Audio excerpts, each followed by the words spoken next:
Before we jump into today's episode, I want to tell you about Reliht. Reliht is a brand new web and mobile app, one without distractions of social scrolling and chat. If you're a content creator, coach, mentor, writer, author, teacher, or leader, Reliht gives you a dedicated space to capture what God is speaking, organize your content, and share it with those you lead. Ready to create and share God notes with your followers? As a special launch welcome, sign up is free through September 1st, 2026. Visit reliht.com to get started today. That's spelled Reliht, no G. Welcome to the Hope Unlocked podcast. I'm Kristen Kurtz, your host. I pray this episode is like a holy IV of hope for your soul. Please help me welcome Bret Kolman to the show. I'm very excited to have him here today. We had a chance to talk a little bit before we got started and definitely have some common connections, which is always fun when I feel like God just kind of sets up the stage to bring people on who are going to have really amazing, amazing stories. So, Bret, before we get into that, could you share a little bit about yourself? Thanks, Kristen. I am so excited to be on the show. I knew it was going to be just a God moment. It was meant to be when I saw your background and listened to some of your podcasts. So thanks Yeah. for stepping out in obedience and having this podcast. Oh, So yeah, I'm Bret Kolman. I grew up wanting to be in corporate America, and I'm a business person, but mhm. I'm a Christian, and I wanted to integrate those things as much as I could. And I tried to in my career. I worked really hard to climb the corporate ladder and get lots of degrees, and I did. Mhm. And then in about 2017, 16, Mhm. I was working really hard, and I stumbled upon something that I call a mini sabbatical, a mini retreat. Okay. And I started going on these little 60-hour retreats with friends where we would do solitude, we would do fasting, we would do praying and worship and other things like that. Yeah. And they only took, one day of work, but I found it was an incredible reset for my creativity and for my energy. And it was Yeah. giving me something that I couldn't get in a vacation. Mm. And so after 25 of those, I've done, I think, 31 now. So after 20, yeah, I've done them for 10 years. I do three a year. And so Mhm. after 25 of those, I came back and I'm like, man, somebody needs to write a book about how these work and the benefits of them and stuff like that. And I went on the back porch and I started dictating. And in about 3 or 4 hours, I came up with like 20 of the 23 chapters in the book. And some of it, though, wasn't just about sabbaticals. It ended up being Yeah. about life lessons and about business lessons. Okay. And it was just things, I call it the old farmer's almanac for the mind, Oh, body, yeah. and soul. And it's kind of just little nuggets. It's not a long book. I actually did an Audible version and it's 4 hours and 15 minutes. So it was Oh, kind of like the book that I knew I would read. for sure. That's amazing. So yeah, I did that. I also had stepped out and in 2024, actually, after doing 23 of those mini sabbaticals, I had the kind of the leading and the courage to take a full 1 year sabbatical. And I felt like I prayed about it for a year before I did it. Mm. And I felt like the Lord said it's there for the taking, meaning Mm. it wasn't wrong to not do it and it Yeah. wasn't wrong to do it. And it was just an invitation. Oh, I love that. Wow. A year. I'm sure people are thinking, how do I do that? I know, and I don't want people to feel that way because I did Mhm. many sabbaticals for 10 years Yeah. before. And I think I talk about there being six kinds of sabbaticals, and I think a lot of people miss out on the other ones that are available to anyone because people are like, well, that's easy for you to say. You must have a lot of money or something that you did that. Or, it's only for certain people that can do that for a year. And so that's okay. But there are other sabbaticals because I think a sabbatical is just an intentional pause. If you look at the Jewish day of sabbatical, it Mhm. actually began at sunset. So the day of rest began with rest. And if Yeah. you look at the creation story, man was created on the sixth day. Before Mhm. he went into the field to work on the eighth day, there was a day of rest. So Mm. I think the entire pattern is to work from rest, not Yeah. to rest. So it's not the old Loverboy song, working for the weekend. It's working Right? from the weekend. Say that last line again. It's not the Loverboy song. You remember the old Loverboy song, Everybody's Working for the Weekend? Yes. Yes. Yeah. Well, that's the idea that most people have is like, man, if Right. I just go hard, I'm so exhausted, I'll get to the weekend and I can recover. Yeah. And so they work towards the weekend. If you Yeah. do it differently, if you think about sabbatical or Sabbath being the Mm-hmm. beginning point, you Mm-hmm. actually work from rest, not to rest. Mm-hmm. And so that was my whole thinking. And there's, like I said, six kinds of sabbaticals, I believe. So there's a daily sabbatical that a lot of people aren't really doing a good job on. And that's the one that probably is a good place to start. So everyone Yeah. can take a daily sabbatical. That might be very short for some people at your, like, there's seasons in life. There's times when Yeah. you have little kids and Mhm. you have two jobs and things are really crazy. And so your Yeah. mini sabbatical and the daily might be super short, but it's a time where you do nothing and you spend time in prayer, spend time in journaling, Mm-hmm. worship, and that can be your little mini sabbatical. Yeah. Daily, it involves good rest and involves a sleep routine and it involves those things. And then I think the second thing that people kind of pass by or don't take advantage of is finding a way to create a weekly routine, the weekly Sabbath, to where Mm-hmm. they have a day a week that's set aside. The Old Testament, which we Yeah. obviously don't live in the Old Testament, but the Right. Old Testament was really had a crazy standard of like, if you worked on the Sabbath, it was actually punishable by death. And Right. so you have all these 10 commandments where it's like, don't murder. But in the New Testament, it becomes don't hate because the principle was the heart, not the action.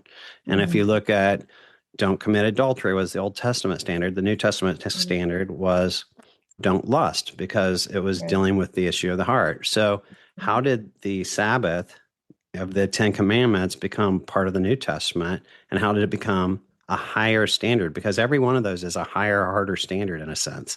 Yeah. And it's Jesus lives in our heart.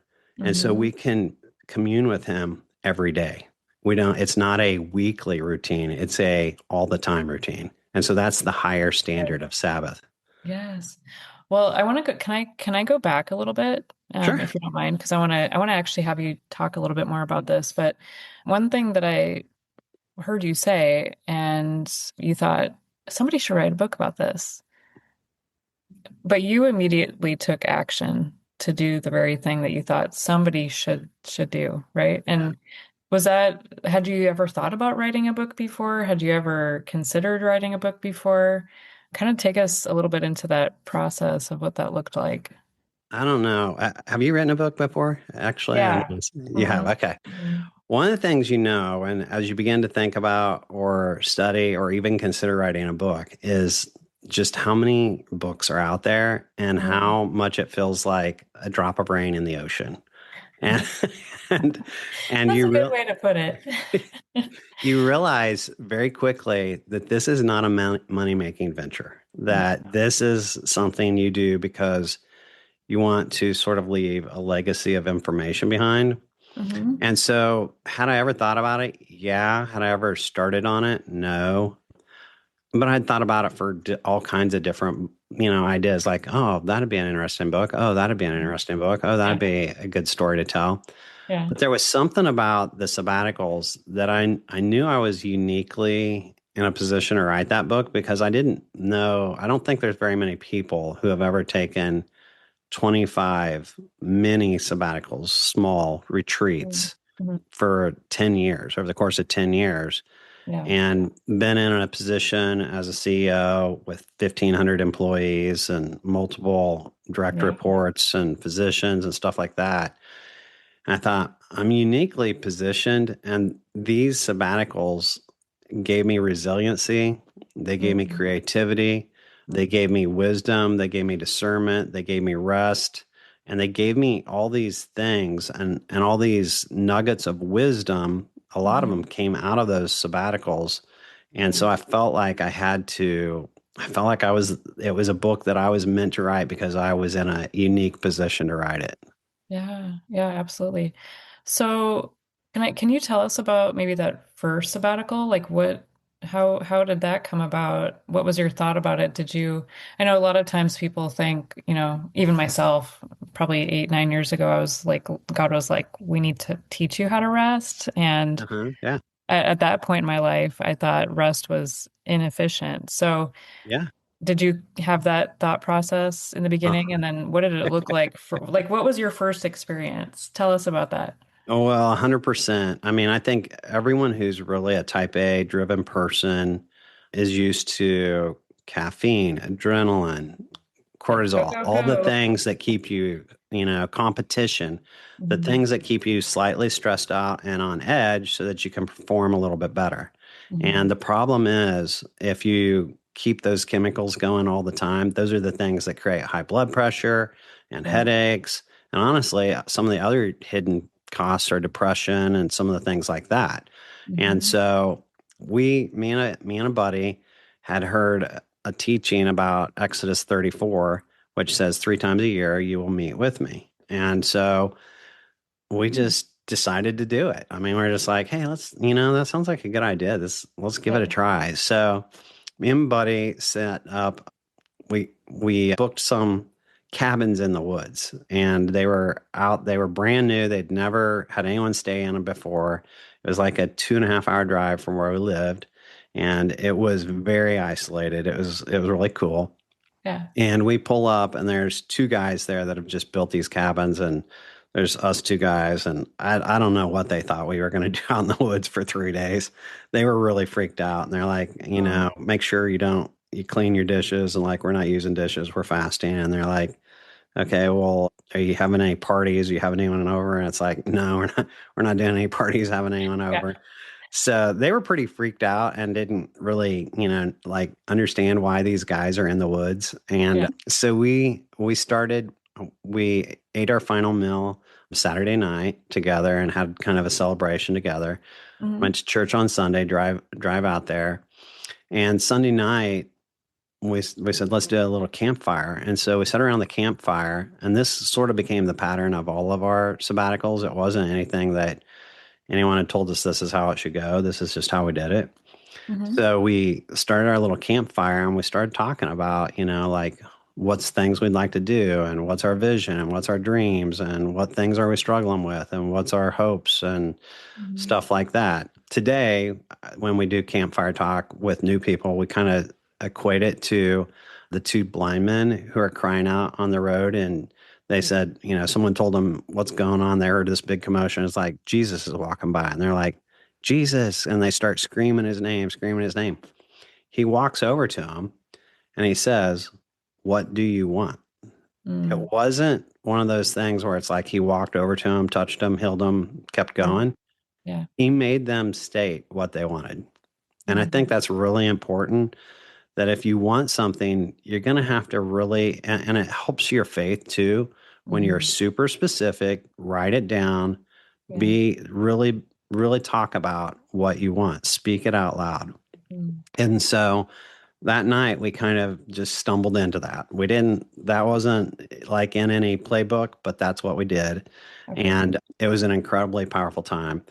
Went Mm. back to our cabins. I personally hate the dark. I'm scared of the dark. I Oh, will go into the dark, but yeah. Yeah. I'm the guy that's sleep. Not a I'm fan. looking under my bed. I'm looking Yeah. in the closet. Yeah. Yeah. We go and we sleep. And of course, when you're so adrenalized and in such, I think in a sense, everyone has a high pressure job. I never think Mm. anyone's job is less pressure than anyone else's. I always say if like someone spills something on the floor and you're in the EVS department, it's stressful. So every job is stressful. But when you take this intentional pause and you actually are doing nothing, because that's what really Sabbath is. This is different than slowing down. This is Yeah. nothing. And I Yeah. think there's a big difference between slowing down and nothing. And so Hmm. when you take this intentional pause, when you're in true solitude, you Hmm. start hearing differently because Hmm. you get in a true rhythm of peace, and and this is what you're when you that way when you see fake peace or counterfeit peace, or when people are trying to sell you something and you don't feel peace, you actually Yeah. know exactly what peace is. That's And so good. so we spent the day just journaling, worshiping, praying. And then, of course, you're so tired because you're so adrenalized that you sleep like 12 hours that first sabbatical and that first day. Yeah. And it's just a recovery period. And then when you get that kind of sleep, you start getting creative and you start Mhm. getting ideas. And then I would journal questions. Jeremiah 33:3 says, the Lord says, ask me, and I will tell you remarkable things you do not know. So he Mhm. wants us to be curious. He wants to ask us, and he wants to tell us. Yeah. But he can't do that if you're not in a place of peace and a place where you can listen. Yeah. And so that's something you can do at any of your sabbaticals. You don't have to do a mini sabbatical, a retreat sabbatical. You can do Yeah. it daily. So we did that all day long, and that night we got together, and sort of the second night question is, where did you hear God, experience God, feel God? Mhm. And it gives you having another person. Now, I've done the sabbaticals alone. I've done them with my wife, and I've done them with up to 30 people. The campfire talk is just with like 8 people at most usually, but I've done these with not hardly anybody and a lot of people, and I've done it alone. I found the best benefit is to do it with other people because it does kind of make fasting easier. It kind of just gives you someone to bounce your ideas off of because Mhm. you need wisdom, and in the council of Yeah. many there is wisdom. And so we did that. We got together that night. We didn't talk though during the day, so it was like a Oh, silence. Yeah, so there okay. was it's kind of like a no talking. And Now, were so you staying in the same cabin? no, there was two Oh, cabins in you the were staying in two. two Okay. cabins in the woods. Okay. Gotcha. Gotcha. Gotcha. Gotcha. I think I missed Uh, that part. yeah, So no, you it's two did have your cabins. time to like Yeah, separate and then come back totally. together. Okay. Yeah, I think that's important. I mean, you could, if you can't make that work, then, and you want to do something like this, I don't think, I wouldn't be legalistic about it. I'd put it that Sure. way. But So with the 30 people, I'm just curious, how did that work out? Ever hear something on this show that stirs something deep, like a nudge from God that there's more? That's stirring. It's not random. I'm Kristen Kurtz, host of Hope Unlocked and the founder of New Wings Coaching, and I'm inviting you into a 45-minute unlocking session, a sacred space to press in, hear what heaven is saying, and activate your next bold step. If you're a trailblazer or kingdom voice ready to break free from doubt and live fully alive, this is for you. Book now at newwingscoaching.net/hopeunlocked for special listener pricing. You were born to live uncaged and unapologetically bold. Now back to the show. we have 30 separate rooms. It's basically the equivalent of a hotel in the woods, and it's got I think it's 400 acres. It's got like a 20-acre lake. And it's got like a chapel. It has like a big conference room where everyone can get together. It has a cafeteria. And so, yeah, to Now, have is this your property? I wish. Oh, I Maybe was like, someday. wow. Yeah, Prophesy I'm that. prophesying this. That's cool. Okay, so that makes sense. Okay, keep going. This is really, really good. Yeah. So then, you think the sabbatical then on Tuesday morning. So you're going through the night, and during the night you may wake up, you may read your Bible. You don't know what will happen that night. You may have a dream. You may have ideas that come to your mind.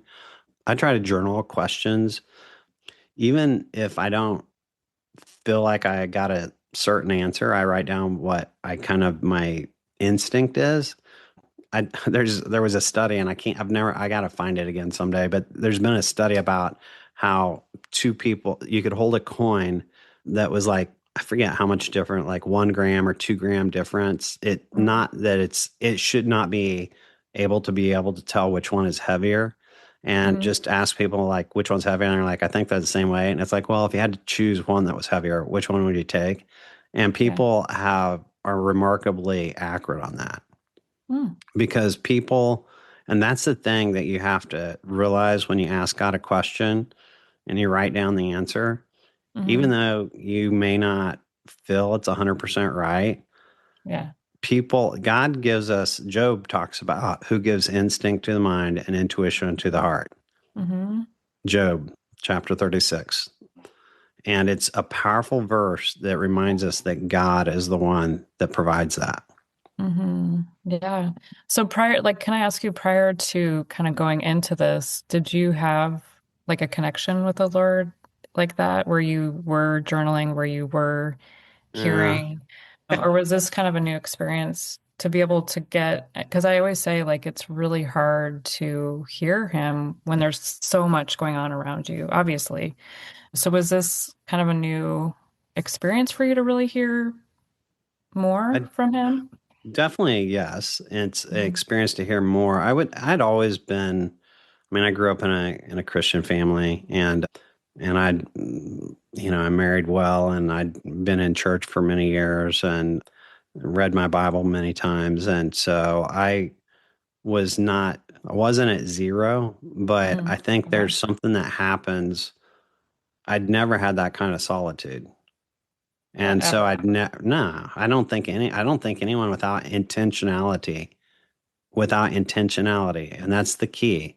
There it It's is. like it's you three. If you're going to do a retreat or you're going to have time alone with God Hmm. daily, 5 minutes, weekly on Sunday, maybe it's just an hour to start. Maybe that's all you have time for. Maybe in this season, that's where Yeah. you're at. That's okay. There Yeah. is no condemnation. So So wherever you're true. at, you start.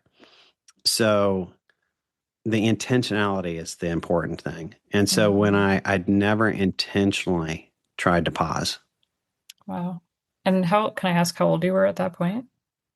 So I'm 59 now, and I think that was about 12 years ago now. So I would have been 47.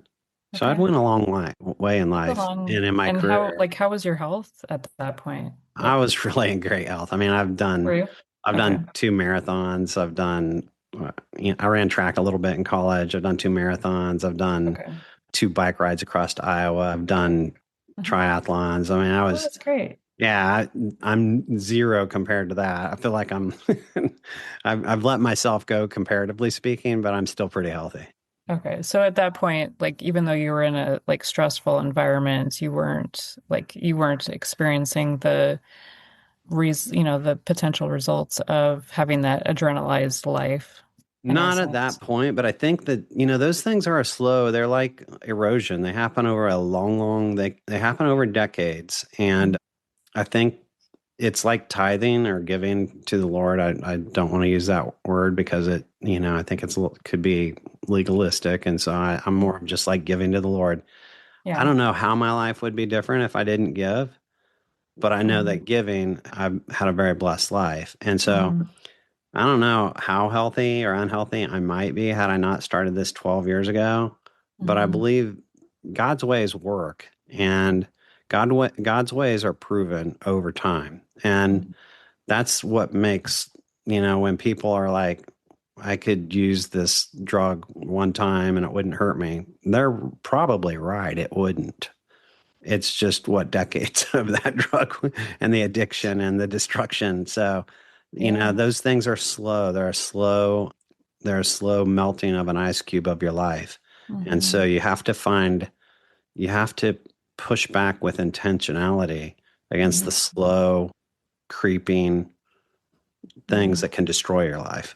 Yeah, absolutely. And I love that you're using the word intentional. There's this time probably, I don't know, probably 6, 7 years ago that I often see words within words, and I saw like pay attention to the tension. And even in the word intentional, Hmm. there's tension, right? That's right. There's a tension in being intentional, right? Absolutely. Because especially when, you're talking about we're in a world that's very fast paced, and you were a CEO of, I want you to talk more about that, but being in that position, were there other people that were doing this at I that don't think, point? well, no one from my workplace ever went that I can think of. It happened to be that the group that we started doing this with was mostly entrepreneurs Oh, and business okay. owners.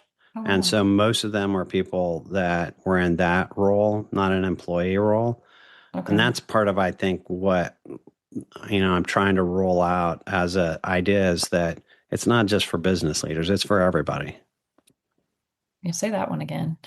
I think sabbaticals and the mini retreats and, the sabbaticals, it's not just for people that are in high pressure jobs, or Mm-hmm. quote high pressure, because like I said, I think every being a mom's high pressure. I don't, Right. right? So just because your pressure is not based on your paycheck, everyone has stress, everyone has things going on in their life, and Mm-hmm. I think it's for everyone. Sabbaticals are Yeah. meant for everyone. Sabbaticals are there for everyone. It's there for the taking. You can find a way. You can find the ability to do it if Yeah. you plan ahead. And Yeah. it might have a small cost to it. You might have to your sabbatical might be in a tent, and you might have to Sure. rent a campground for $25 a night, and you might have to take 4 hours of vacation because you can't get back to work in time. And so Mm-hmm. you might want to spend $20 on firewood. So there might be $100 in cost. So, but the Bible also says, and this is Old Testament, but I do think there's a little application. I always believe the Old Testament had principles that pass Mm-hmm. through the New Testament. God said, "Don't no one should appear before me empty-handed." And Mm-hmm. so I think it's okay to have a cost to meeting Yeah. with God. Mm-hmm. It's okay to have a cost to meeting with God because God's worth it.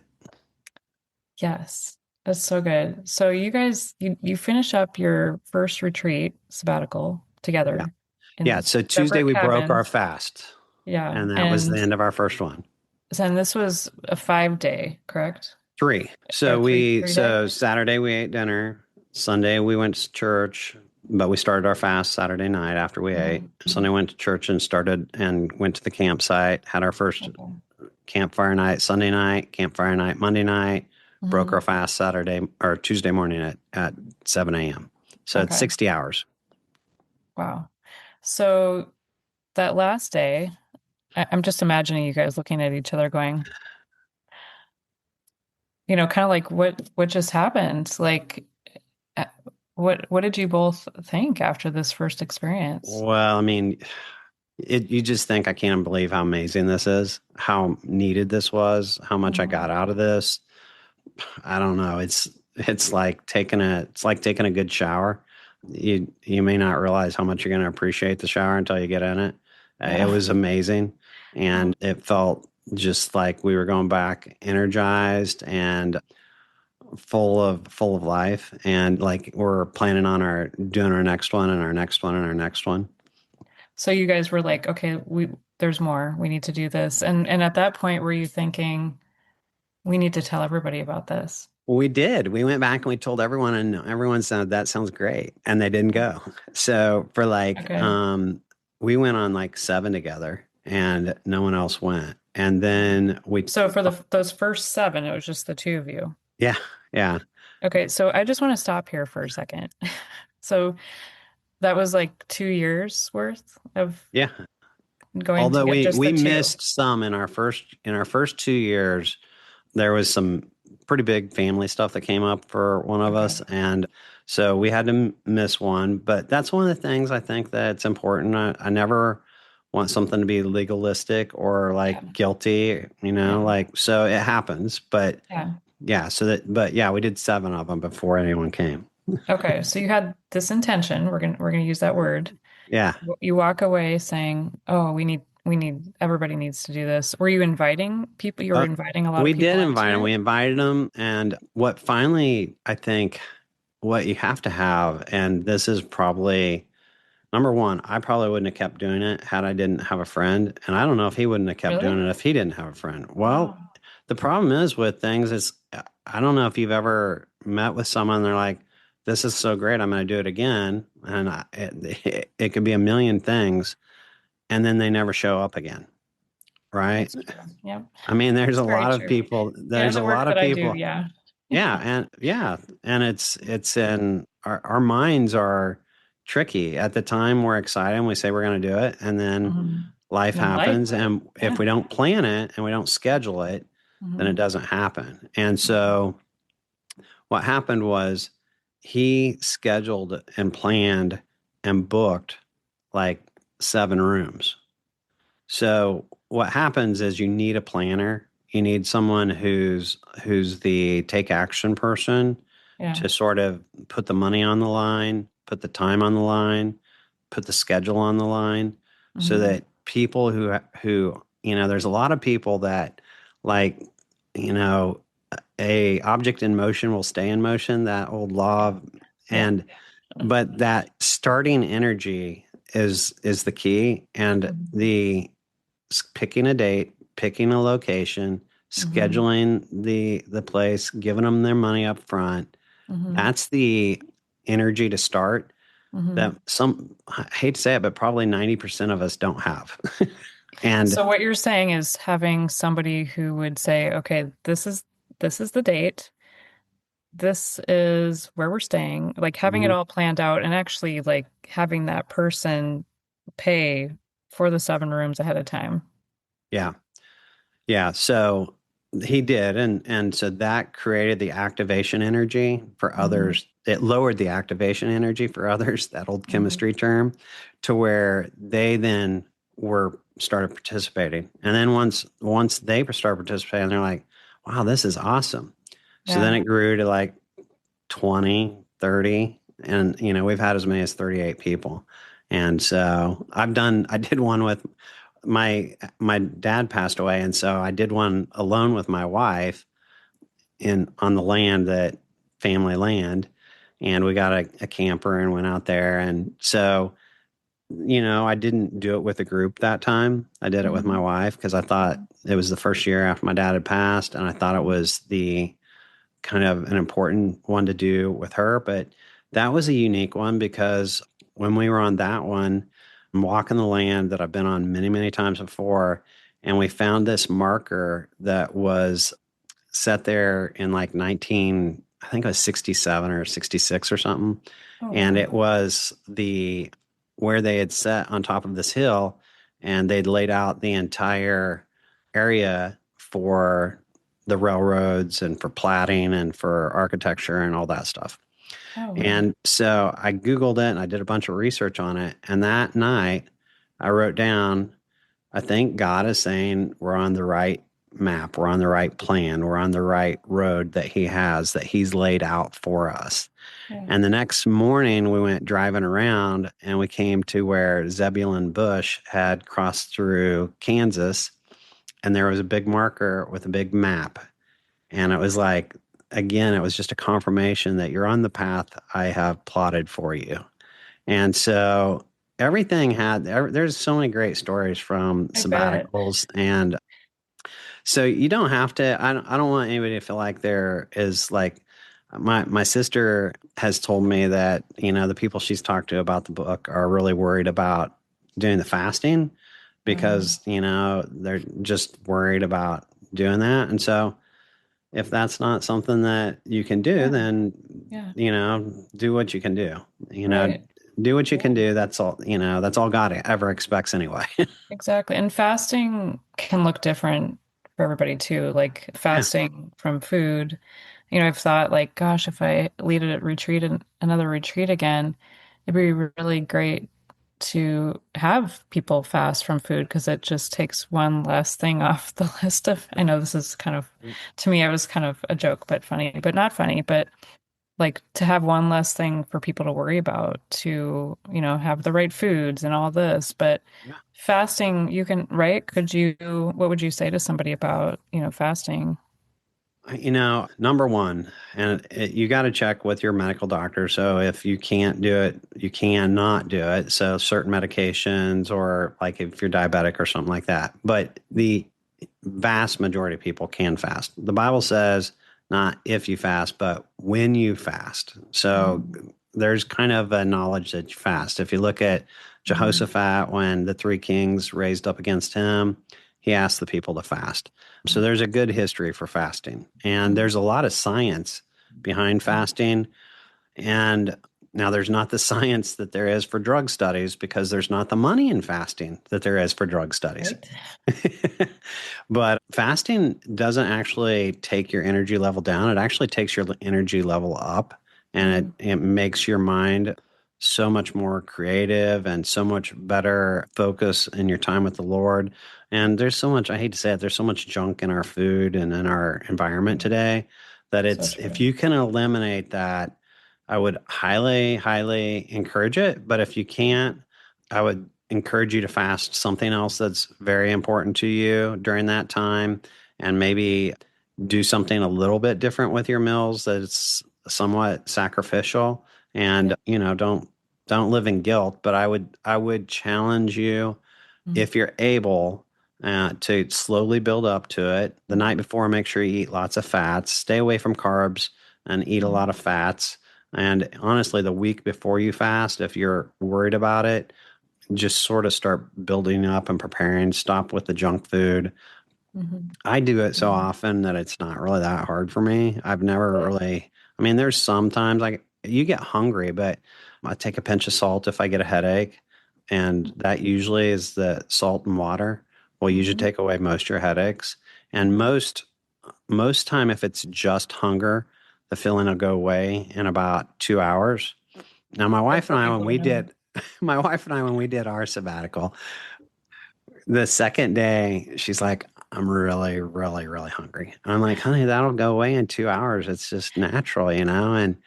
And 2 hours later, she's like, Brett, I'm thinking about going to get something to eat. I'm so hungry. I'm like, honey, give it another hour. About an hour later, she's like, my stomach's going to eat itself. I'm sorry. I have to go in and eat. So her and Oh my I gosh. went to get something to eat, and we broke our Yeah. fast on Monday night instead of Tuesday Okay. morning. And Yeah. we did 48-hour fast instead of 60 hours. And, Yeah. there's, And that was her, was that like one of her first times going that long? I think it might have been, she's not much of a fasting girl. She does Yeah. days, but she doesn't do, I think it's, does a would you day. say like even for people, maybe if you could speak to that a little bit, but let's just you have your 38 group that came in and you're all fasting. Were you finding that, some were having more of a challenge than others?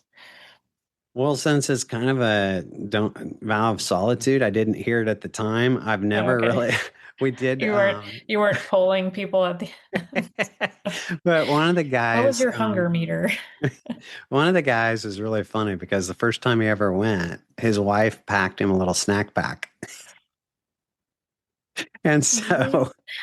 so he confessed to having a snack pack in the campfire talk, and we all gave him a Oh my hard time. We God. still give him a hard time about it. We think it's one of the That's funniest funny.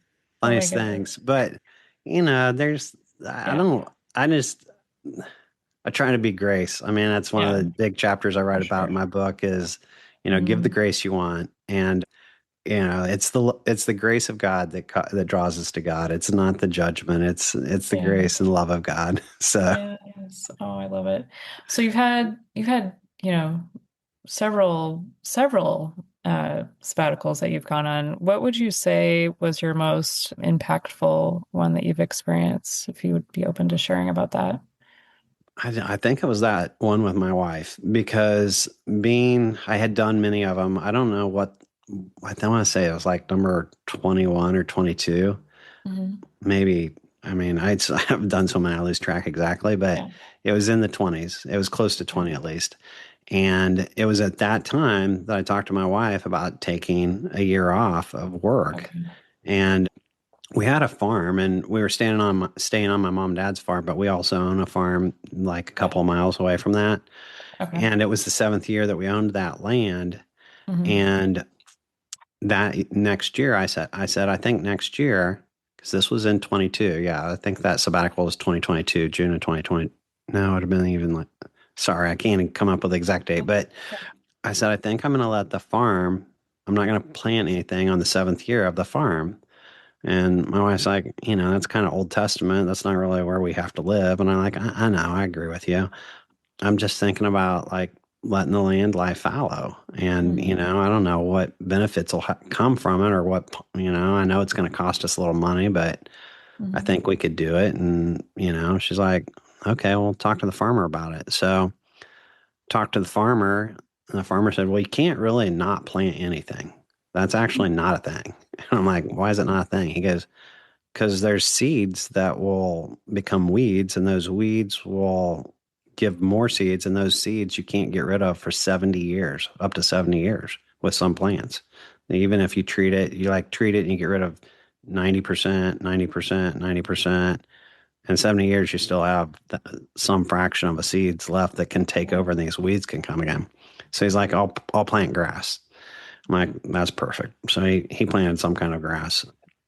And for his efforts, he took one harvest of the grass. And for my efforts, we just let it lay. And so I didn't get anything off of that land that year. We just planted the grass. And he used some of the grass for cows. And so that next year, when we came back and planted wheat, that wheat went crazy. And I do mean crazy. We had a harvest that was double the county average. When he pulled up a chunk of wheat, there was two earthworms that were working the chunk he'd pulled up, not one, but two. It was waist high, which he's like, haven't seen waist high wheat in a long time. And the wheat was what you would call seed wheat. And so any wheat will be, you could plant it again, like that kernel of wheat, you could plant it and it would become wheat the next year. And Yeah. most farmers or some farmers will use that. But if you want a really big harvest, you'll buy seed wheat, which is a special kernel that's going to give you a better harvest. And it costs twice as much as the wheat that you're selling. So you go to the to sell your wheat and it's worth $5. You can buy the seed wheat and it costs $10.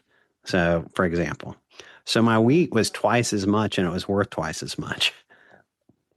And then here's the thing: the Bible talks about blessings being first, second, third, and 1,000 generations. If you think about that wheat kernel that now has been specially blessed because it was a year of Sabbath and then the first year of harvest after that, that kernel is now going to be a blessed harvest for multiple generations. Wow.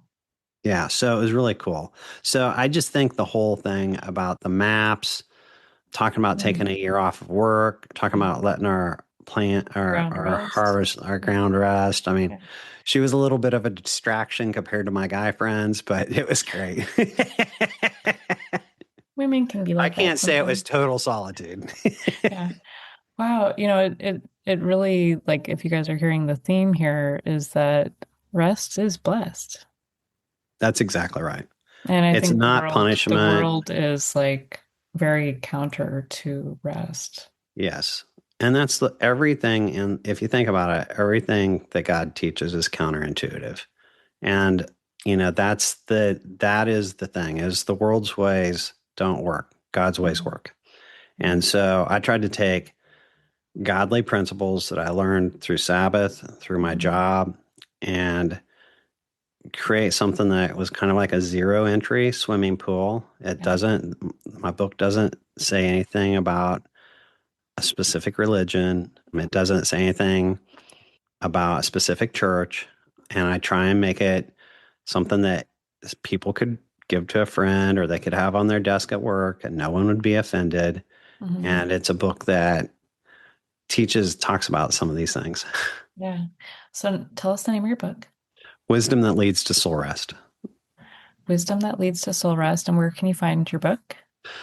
It's on Amazon. I have a website too, sabbaticaltaker.com. So the sabbaticaltaker.com is my LLC. The idea being is that we're all sabbatical takers. If Mm-hmm. we do it right, we're all sabbatical takers. And it's Good. not something that is reserved for rich people or for professors or pastors. Everyone can be a sabbatical taker. Take your daily sabbatical, take your weekly sabbatical, and we're all guaranteed in Hebrews a forever sabbatical. So take your sabbatical. Yes. Would you share with us a little bit of your journey? We were talking a little bit before we got started. You took a pretty big leap of faith and you were CEO and could tell us a little bit about that journey. Yeah, well, I mean, we went. I've been in healthcare pretty much my entire career. I'm a CPA. I did do a couple of years of public accounting. I still keep my CPA license. Started out in finance Hmm. and became a CEO of a for-profit hospital, three different for-profit hospitals for 21 years, various size, 25 beds, 185 beds, and 285 bed. So small, medium, large, I call them.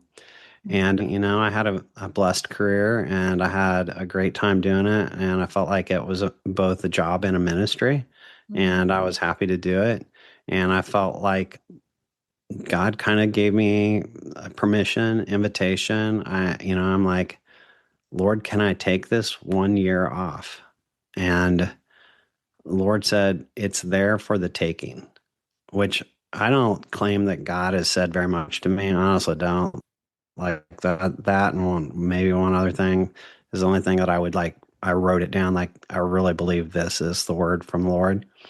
And I believe it's a word from the Lord because it's just like him to say something like that, because it's there for the taking means that you are not sinning and you're not doing anything wrong if you don't take a year of sabbatical.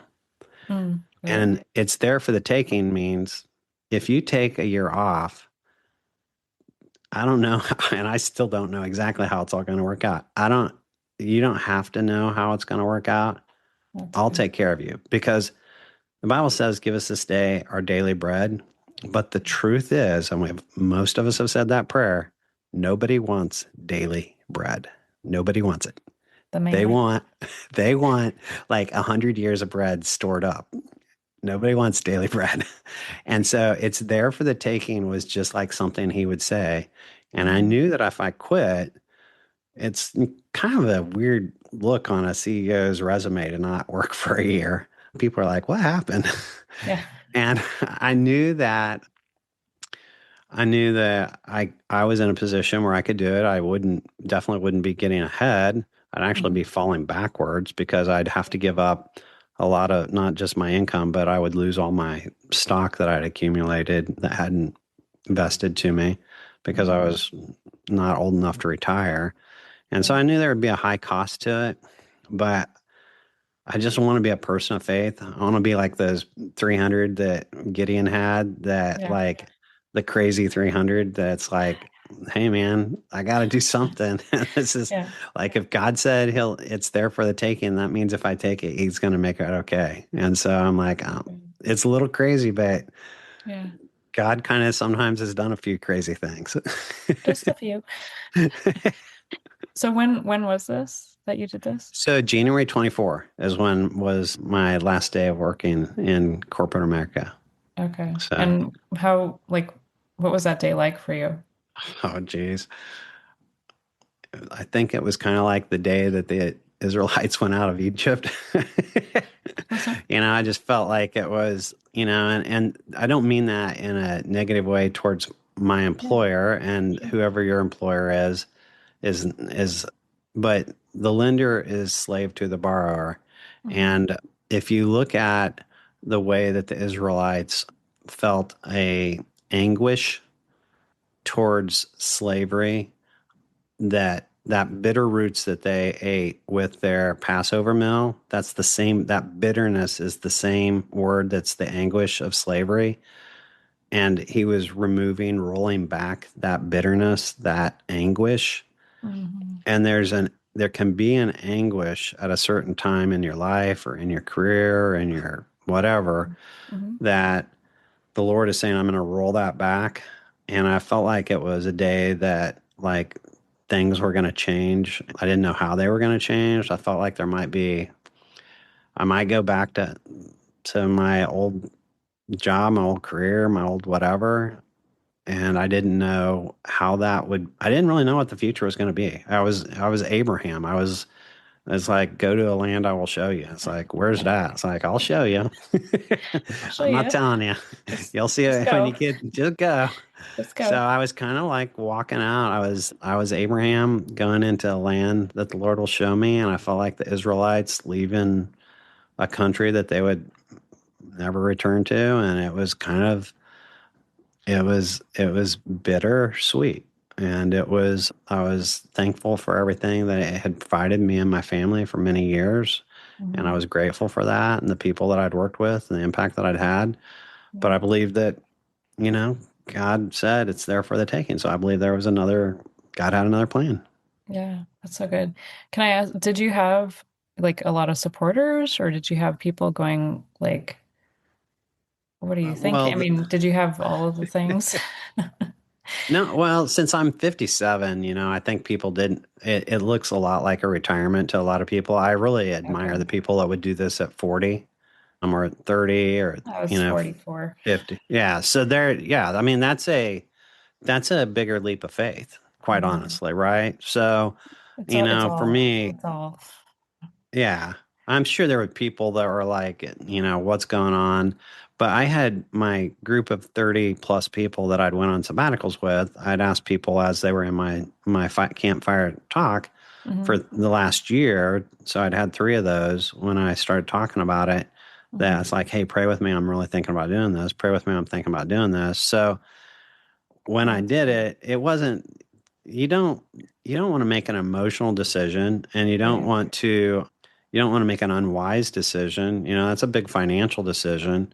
So you want to get wise counsel. You want to make sure you're being led of the Lord and not led of your flesh, and not doing something out of a reaction. It's something that maybe it's happened in the recent past that doesn't recognize or represent the Hmm. long-term past. And so I think that you want to, in the council, many there's wisdom, and you want to get a lot of counsel for a decision like that.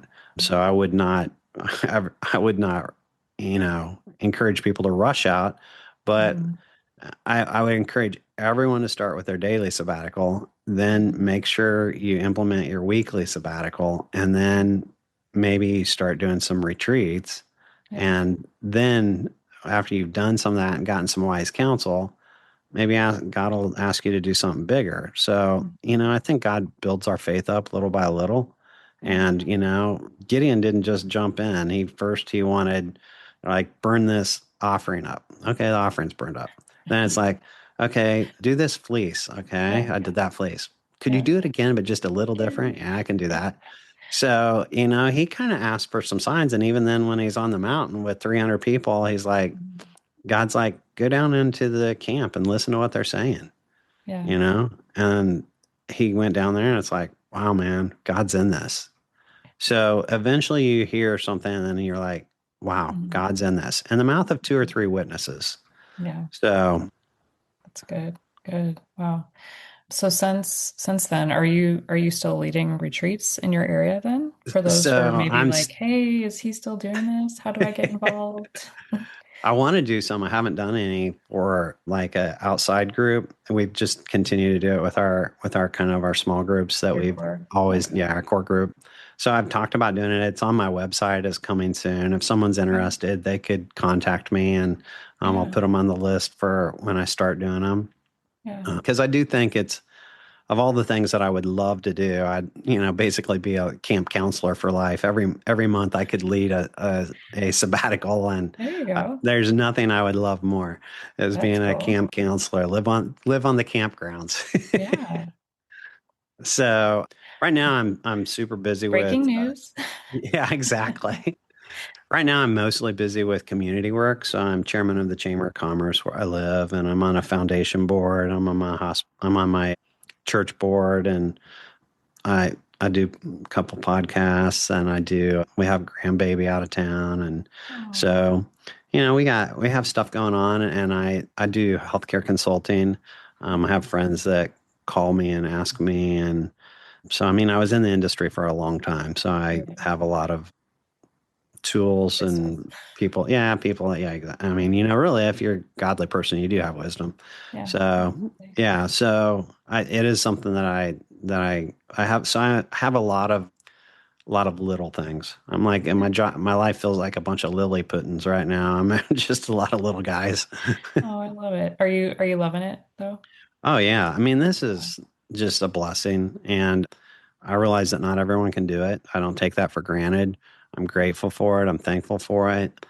I've I worked hard, like two jobs my whole life, and I was almost always early to work and late to work and nights and weekends. I was on call for the last 10 years of my life every day.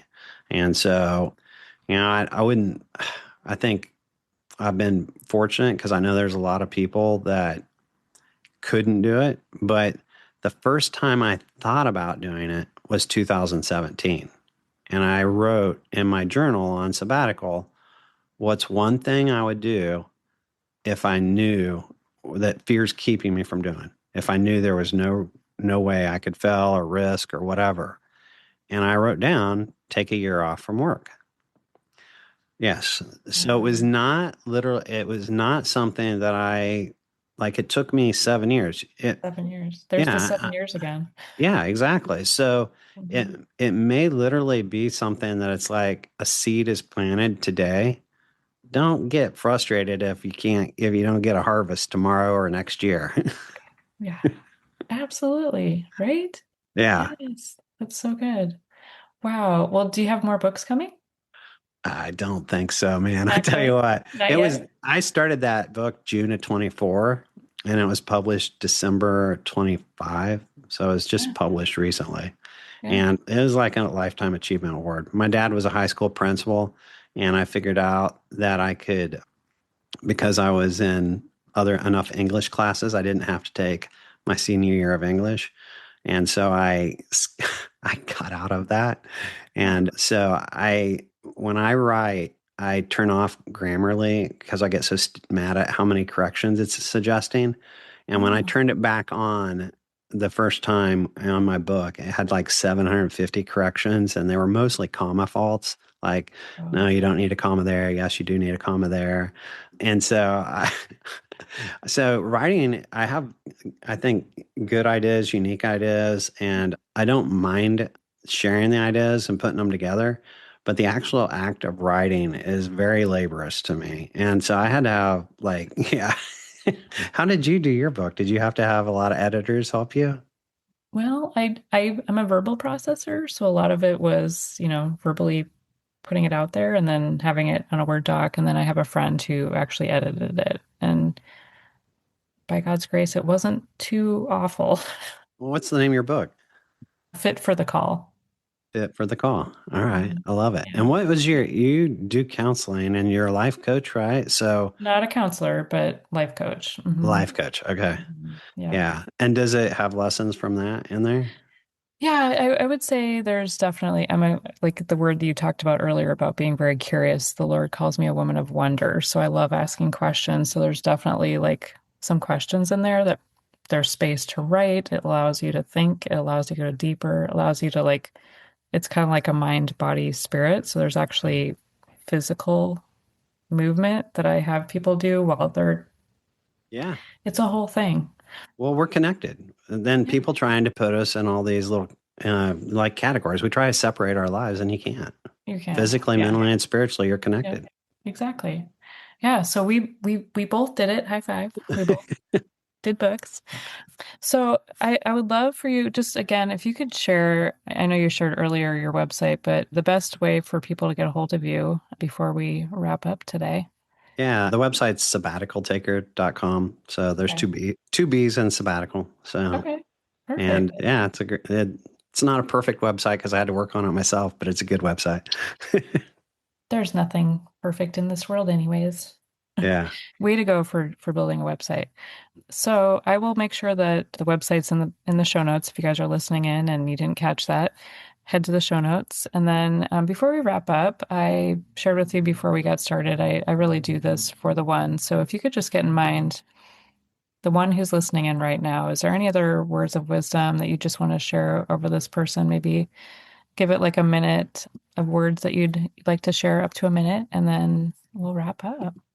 Well, soul rest is something you can only find in the Lord. The book has got other things about soul rest and parenting in your workplace, in your relationships, but ultimately God provides the soul rest. And if you will look to him, you will ask him, there is a way to stop striving. There is a way to stop being worn out. I call it soul spent. So Mm, it's my made up term.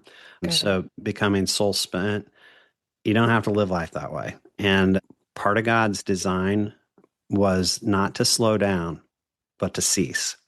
And that's what a sabbatical, that's what an intentional pause is.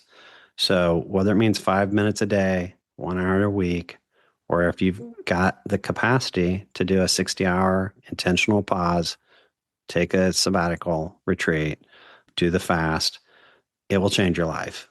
And Mm. you will be a better version of you, and God will use you in big ways. And I just encourage you, and I pray that you be blessed by this podcast. Oh, it's so good. Thank you, Brett. And can I add to go get your book? We'll add that as some wisdom. Go get Brett's book. I appreciate it. So thank you so much for being here today. I'm going to close with the Hope Unlocked anchoring verse. It's may the God of hope fill you with all joy and peace in believing, so by the power of the Holy Spirit you may abound in hope. And that's Romans 15:13. So thank you again, Brett. I will be back with another episode next week. Thanks, listeners.